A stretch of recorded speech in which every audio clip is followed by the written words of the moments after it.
ఈరోజు మనం ఎక్కడున్నా మన ప్రాణవాయువు మనతో ఉండాలని, మనకు కావాలని దేవుడు కొమ్ము కాస్తున్నాడే తన పిల్లల మీద.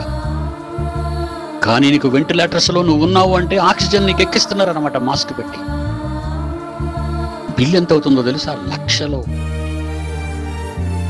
హ్యాపీగా పీల్చుకునే ఆక్సిజన్, ప్రాణవాయువుని ఆనందంగా పీల్చుకుంటున్న నువ్వు, వైరస్ సంభవించిన తర్వాత లక్షలు ఖర్చు అవుతుందో ఆక్సిజన్ నీకు రావడానికి. నీ తాతలు, మీ ముత్తాతలు, వాళ్ళ తాతల తాతలు, నీ తరాలన్నీ అనుభవించాయే ఆ ప్రాణవాయువుని. నీ శరీరానికి కావలసిన ప్రతి అవసరత తీర్చాయే ఈ ప్రకృతి. కానీ ఆయన కోసం పని చెయ్యటానికి ఆలోచిస్తున్నావు అంటే, చాలా మంది గురించి మాట్లాడుతున్నానండి. దేవుని పనిని నిర్లక్ష్యం చేసే వాళ్ళందరి కొరకు చెప్తున్నానండి.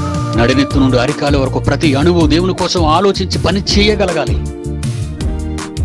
అది దేవుని పని.